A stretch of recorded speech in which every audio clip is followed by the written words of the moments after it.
ya estamos en comunicación porque sí, porque necesitamos hablar de política, entre otras cuestiones, con nuestra queridísima Marina Yago. ¿Cómo dice usted que le va? Buen día, muy bien, aquí estamos. Buen día. Con viento, ¿cómo va por allá? Está llegando un viento norte más raro. Acá está anunciado que se viene un vientazo sur en cualquier momento, y si esto te parece frío, aguantá la semana que viene y después hablamos porque parece que se viene un friazo, no, importante. Así que a preparar nuestros cuerpitos porque se viene. Y bueno, y también se viene... se viene la reactivación económica, tal vez. Se viene, ¿qué se viene? Porque el gobierno sale a decir que los números le dan, que déficit cero y no sé qué. Los hogares no dan cuenta de lo mismo, pero bueno, hay números que indican tendencias que nos permiten reflexionar qué está pasando en este momento a nivel económico y social en la Argentina. Usted dirá. A nivel económico es bien compleja la pregunta. Yo, economista, no soy, solo te puedo decir que ese crecimiento que el gobierno registra, incluso con un incremento del PBI, que es un indicador muy duro, no es equitativo, no está bien distribuido. Argentina crece, pero no derrama, lo cual consolida el modelo económico que vinieron a hacer, que es gobernar para unos pocos. Es gobernar con la gente afuera, sí. Es así. Hay aumento de la venta, por ejemplo, un indicador bien sintomático de qué tipo de crecimiento estamos hablando es el aumento de la compra de autos importados. Sí. Es el aumento de los viajes al exterior, es el aumento de las compras al exterior también, lo cual quiere decir que todo ese crecimiento se está yendo en fuerza de trabajo y consumo de otros países y no del propio. No está yendo a la economía local, a la economía regional, muchísimo menos, por lo cual no te sientas mal si no estás sintiendo ese crecimiento que te están contando. Pensé que era yo, pensé que era yo nada más. 700%. Es que no hiciste mérito suficiente. Capaz que también sos vos por no haber hecho mérito suficiente. Seguro. Que no te toque porque, bueno, algo habrás hecho. Seguramente es culpa mía. Pero bueno, veía 700% el incremento de esto que llamamos puerta a puerta, ¿no? Amazon, las compras al exterior, que implican, o sea, ahora uno dice, ay, el boom, pero esto implica un deterioro en nuestra industria. Como bien decías, ese dinero queda en otras industrias de otros países. ¿Qué tan sostenible es este modelo? Porque me parece que hay indicadores que dan cuenta de que, bueno, sí, te celebro algún equilibrio en algunas cuentas que ponele que a fuerza de no pagar algunas cuentas estés realizando, pero no se ve sostenible en el tiempo. No se ve sostenible porque el dólar está muy barato, según dicen las voces expertas. Insisto, yo de economía sé poco, pero sí puedo dar cuenta de que hay una especie de populismo financiero para ciertos sectores. De hecho, Mercado Libre, que está en un muy buen momento, sigue teniendo extensiones impositivas y las personas en situación de calle en la ciudad de Buenos Aires no les están entregando las frazadas. O sea, eso te das cuenta hacia dónde va el ajuste, hacia dónde van las medidas restrictivas y para dónde va el Estado presente, el acompañamiento y, por ejemplo, el alivio de impuestos, ¿no? Entonces es un modelo desigual, es un modelo para muy pocos, donde el crecimiento no solo, vuelvo a decir, es para una porción reducida de la población que ya estaba bien económicamente porque tenía dólares y por eso pueden comprar al exterior porque ese dinero les rinde más, es decir, que no estamos hablando ni siquiera de pequeños ahorristas, sino de herederos o de empresarios con buenas rentas, sino que además están generados los mecanismos para que eso no tenga ningún tipo de retorno de diálogo, ¿no? O sea, el nivel de sociedad que están planteando es una sociedad sin clase media, sin buffer, sin matices. O sos pobre o perteneces al 70% pobre del país o perteneces a ese 20% medio alto o muy alto. Sí, cada vez. Y en el medio está este 10% ahí magro, gris, que está claramente en declive y que es el que supuestamente tiene dólares en el colchón, al que le habla el gobierno, al que le dice egoísta, ¿por qué no gasta los dólares? Sí, la pregunta es esa, ¿no? ¿A quién le está hablando cuando facilita o cree que está facilitando algún medio para sacar los dólares del colchón? Porque los que tenían posibilidad de blanquear lo hicieron en el primer blanqueo, que fue muy exitoso, pero el que tiene ahorro o bien está comprando bienes y servicios afuera y demás con los dólares, pero no pareciera que esa masa a lo que pareciera hablarle el gobierno realmente exista.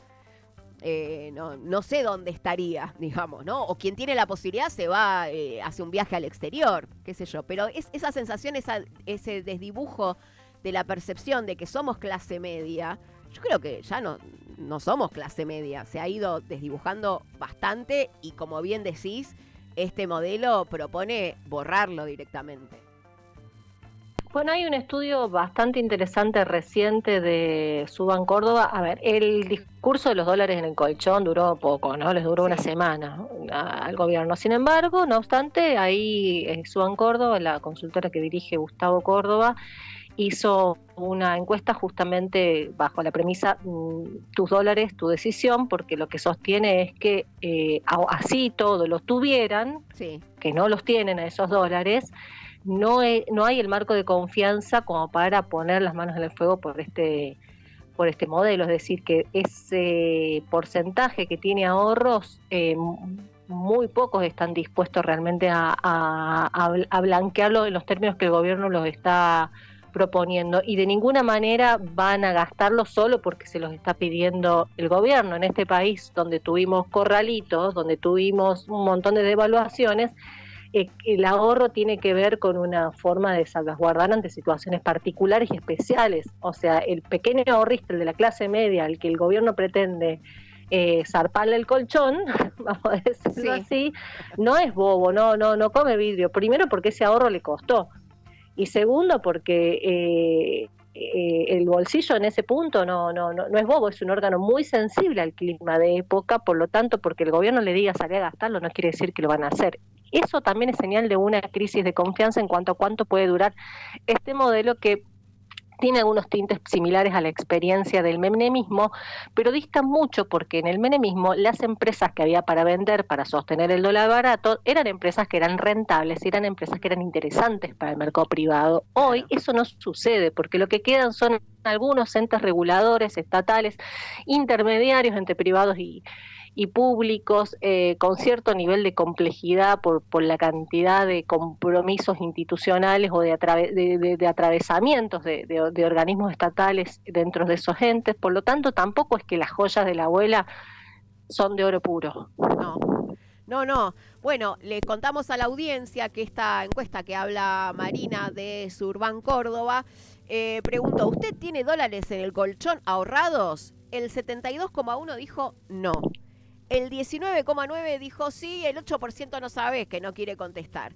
Y de ese porcentaje, respecto a su ahorro en dólares, ¿qué piensa hacer con ellos? El 45,7 dijo, los voy a seguir ahorrando, esto que decías. O sea, es generalmente también para los vaivenes que tenemos económicos en nuestro país, para una contingencia, para como un salvaguardo económico para las familias, ¿no? Y bueno, y ahí hay pequeños porcentajes que, no sé, un 12,2 dice que los va a blanquear gracias al gobierno, después otro que lo usa para llegar a fin de mes, otro 8% que lo guarda para vacaciones, un 16% otro y un 7% no sabe. Bueno, en esa evaluación, y además también como decís, van tirando y van marcando agenda o intentando marcar agenda con este tipo de anuncios, pero que no se ven traducidos en una mejora económica palpable, por lo menos para la gran mayoría de la población tampoco. Es el modelo Perú. Es un modelo que es realmente que gobierna para el 20% y el resto no, y además que propone una provincialización y una fragmentación, por lo cual también hay que atender al cambio de la identidad nacional, de qué es ser argentino y de cuáles son los compromisos del Estado Nacional para con las personas. Recordemos que durante el menemismo muchas áreas, sobre todo vinculadas a aquellas al gasto de fuerte gasto público, como son las jubilaciones, la educación, la salud, pasaron a manos de las provincias y ese proceso no se no se revirtió del todo. No. El desmantelamiento, por ejemplo, de los trenes que afectó muchísimo el interior profundo, detesto decir el interior, pero bueno, afectó muchísimo a las provincias, tampoco logró volverse a remontar una vez que se estatizó. O sea que todo esto que están destruyendo puede no volver después a existir. Sí. En este caso, que me parece que la apuesta fuerte para el gobierno es de terminar de destruir la salud, por eso lo del Garraham es como un mojón simbólico de cuál es el plan para la salud que tiene este gobierno. Inclusive tratan de endilgarle el Garraham, que es un hospital nacional que recibe pacientes de todo el país, a la ciudad, diciendo, bueno, este es un problema de Jorge Macri. No, señores, la salud no es un problema de las provincias, por lo menos no en los hospitales nacionales. Y después está el otro punto, el otro combate fuerte, que es la ciencia, la tecnología, que es donde hay un cientificidio inocultable, un vaciamiento patético, que lo padecemos a diario, en mi caso lo padezco en carne propia, y con las universidades públicas, que también está habiendo una gran intención de desentenderse las universidades, privatizarlas, reducirlas a su mínima expresión, perseguirlas ideológicamente, y si no, eso no es posible, bueno, endilgárselas a las provincias. Entonces es un modelo que no solo es para pocos, sino que además propone que el Estado Nacional solo abarque la metrópolis de la capital federal, de la ciudad de Buenos Aires, y algunos que otros pozos petroleros o empresas que sí les sean rentables, como el caso de Vaca Muerta, y no haya mucho más país que ese, ¿no?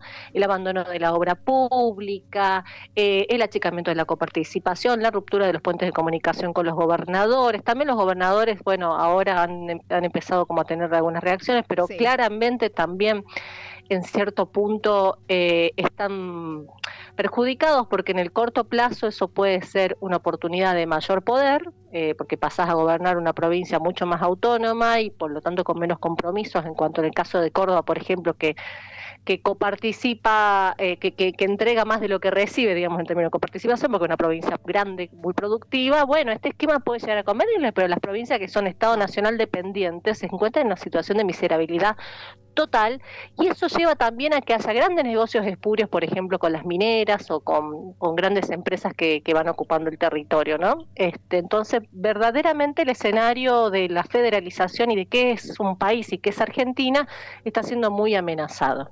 Sí, claramente hay un ánimo de disgregar, y como decís, bueno, de darle potestad a algunas provincias para que negocien directamente, rematen recursos, pero bueno, vemos vemos lento la reacción, o entiendo que también hay veces que los tiempos de la política de gestión, ¿no? Porque una cosa es ser oposición y otra cosa es estar gestionando, a veces es más lento. Pienso en los gobernadores y el tire y afloje que van negociando con Nación en relación a la obra pública, en relación a la coparticipación. Entiendo que al principio, bueno, vas midiendo, te querés mostrar cómo hay la gobernabilidad y todas esas cosas, pero ya me parece que queda claro este plan, y que el déficit cero se basa en que no haya obra pública, en que las provincias no reciban lo que les corresponde de coparticipación. Digo, la reacción a eso, frente a esta disgregación, debería ser un poco más contundente, o es la expectativa que uno tiene al desconocer cómo es la gestión pública en realidad, ¿no? Como que uno estaría esperando que los gobernadores, sean del palo que sea, reclamen. Claro. Sí. Los gobernadores hay que analizar, claro, porque además no se puede generalizar. Digo, hay gobernadores que están haciendo brutos negocios de los más espurios, con altas coimas y utilizando este caos y esta disgregación y esta laxitud de los controles federales para favorecer fuertemente a los privados, de los cuales son empleados. Claro. Aparte, gobernadores que pertenecen a esa mafia encriptada y funcional al poder fascista y extorsivo que gobierna el Poder Nacional, aunque no sean del mismo signo político. Sí. Y hay gobernadores que son más autonomistas y que siempre han querido una provincia en el caso de Córdoba, una provincia que no tenga tantos compromisos para con el entorno nacional, que se considere una isla, que se consideren aislados. Sin embargo, a pesar de todas esas diferencias, que es bien heterogénea esa diferencia, porque estamos hablando de un país de 5.000 kilómetros de largo, donde los paisajes y las situaciones son verdaderamente distintas, y no es lo mismo lo que está pasando en Ushuaia, que se está hundiendo económicamente por la quita de los subsidios a las empresas ensambladoras que había allí, que tiene que ver también con un plan de poblar el sur, que ya lo hemos hablado en otro momento, por el lugar estratégico que utiliza Ushuaia, que es Salta, que en este momento puede autonomizarse de la mano de las minerías, y que tiene un gobierno absolutamente mafioso, cuyo gobernador es un empleado del partido judicial, lo conocimos como el valijero de D'Alessio, que en el caso de Córdoba, digo, es realmente bien heterogéneo, y bueno, este fin de semana hay elecciones en Santa Fe, así que ahí tenemos otro escenario, Chubut es otro palo, son todas muy distintas. Sin embargo, han logrado dar un mensaje unificado recientemente, y que hoy es noticia, y por eso estamos hablando de eso, en el reclamo por la caída de la coparticipación, ¿no? Entonces sigue habiendo por lo menos una voluntad de dar señales políticas. Y de tener una mesa donde los 23 gobernadores estén reunidos, cosa que, si bien estaba impulsada por el Pacto de Mayo, bueno, no siempre se logró. Esa unificación de algo tan heterogéneo de los jefes de los distritos es verdaderamente una noticia, porque quiere decir que la línea de conversaciones medianamente está abierta, ¿no? Entonces, bueno, no hay un clima de conflictividad, no es que están enfrentados gobiernos provincial con gobierno federal, pero por lo menos hay un reclamo unificado, lo cual es un montón. Sí, a lo que venía no habiendo es algo, por lo pronto, ¿no? Hacer una declaración conjunta en relación a esto, me parece que empieza a decir, bueno, a marcar la cancha, porque seguramente en esas negociaciones internas, pienso con Guillermo Franco, y el Pacto de Mayo y todo eso, habrán compromisos que da la sensación de que el gobierno nacional no está con ánimo de cumplir. Claro, y además en este conjunto heterogéneo que son los gobernadores hay que incluir un presidenciable como es Axel Kicillof. Entonces, mucho de el teléfono descompuesto entre gobernadores y Ejecutivo Nacional tiene que ver también con complicarle la vida al crecimiento político de potenciales figuras opositoras. Entonces, y hay que decir que además estos gobernadores no vienen solos, vienen sumando respaldos también de sus senadores, de sus intendentes. Es decir, el clima es complejo, porque la cantidad de demandas, imagínate, vamos desde Bahía Blanca, pasando por el hambre en Chaco, pasando por el vaciamiento de la Patagonia, pasando por, o sea, es realmente un mar de conflictividades muy importante, donde estas figuras tienen que adquirir un protagonismo mayúsculo para ir ponderando esas demandas. Sí. ¿No? ¿Por qué? Porque el gobierno hasta ahora siempre hizo fondos discrecionales, e inclusive les clavó un impuesto a los combustibles, que ahora están pidiendo que por favor se coparticipe, pero en definitiva este gobierno nacional está dándose cuenta que no va a poder gobernar sin los gobernadores. No, y además estimo que los gobernadores van sintiendo también esa presión de los intendentes. Vamos viendo ya cada vez más seguido noticias de que en determinados, por lo menos en la provincia de Córdoba, que nosotros cubrimos regionalmente, la imposibilidad de algunos municipios para pagar los sueldos y aguinaldos de los municipales. Digo, ese corte de chorro a nivel nacional se va sintiendo cada vez más y se va agudizando en las localidades que terminan haciendo, digamos, esta federalización que somos, que está en jaque, digamos, por esto mismo, porque se va cortando y lo vamos viendo. El no derrame, lo que hablamos al principio, el no derrame. Y además, cuando vos tenés también recursos estratégicos y estás viendo la ocupación de zonas estratégicas y enclaves estratégicos para el manejo de esos recursos por parte de potencias internacionales que entre sí, en el plano global, están en conflicto, como el caso de China y Estados Unidos, bueno, digamos, tenemos un problema. Yo creo que el escenario para lo que reúne el concierto federal que conocemos como República Argentina es bastante frágil, y que no descarto la tentación de los autonomismos en un escenario así, porque sucedió en el menemismo. porque por el simple hecho de que sucedió, y todo eso se puede profundizar y puede volver. Yo me acuerdo que cuando era chica, voy a contar algo, perdón la digresión, pero yo sentía mi identidad local como salteña mucho más cercana a la de los bolivianos que a la de Claro. Buenos Aires. Claro. Sí. Para mí era muy raro que seamos argentinos, ¿me entendés? Y que Buenos Aires sea mi capital, porque me quedaba lejísimos conceptual cultural, en el mismo imaginario, en el plano de la fantasía. Buenos Aires era como una cosa, era Francia, no sé, era cosa lejos, rara. En cambio Bolivia era acá nomás, Bolivia era todo lo que me rodeaba, o sea, Tarija y Salta eran hermanas gemelas, claro, ciudades gemelas, entonces... y con el tiempo fui descubriendo que eso era una línea de comunicación provincial, que el gobernador de ese entonces fomentaba esa línea bajo la idea de Norte Grande, y que Salta por eso tenía una bandera propia y por eso tenía esa comunicación dialógica con Bolivia y con Paraguay, porque había un espíritu autonomista que también era política de Estado provincial. Claro. Que no es que yo solo estaba descolgada como niña y fantaseaba cosas porque me llamaba la atención los McDonald's, que en Salta no había, me llamaba la atención el yogur Parmalat en frasco, que en Salta no había. No era solo eso, de que ese mercado desigual de productos para bienes y consumos que en Buenos Aires existían y que en Salta no, y que cuando yo iba a Buenos Aires veía el contraste y decía, mira todo lo que tienen acá y por qué allá no, y que entonces no somos del mismo país. En Salta se vendía la carne en la calle, o sea, no había frigoríficos, o sea, no había heladeras en las carnicerías, la carne estaba cruda, puesta ahí, y después iba a Buenos Aires y decía, che, ¿qué onda este contraste? Pero bueno, eso también era una política de Estado. Sí. Veremos para ganar autonomía. No, bueno, veremos cómo se van revelando esos planes. Lo que veníamos diciendo, hay un intento de disgregar para fragmentar y rematar, porque no es que, bueno, para que seas autónomo y próspero, es para rematar y seguir propiciando estos grandes negociados y sin una conciencia de coparticipación, de solidaridad con quienes no tienen esos recursos, ¿no? La verdad que, bueno, mucho para analizar, señorita Marina. Nos vamos quedando sin tiempo. Si quiere, el viernes charloteamos también con la Juani, que siempre es lindo ahí charlar de tres.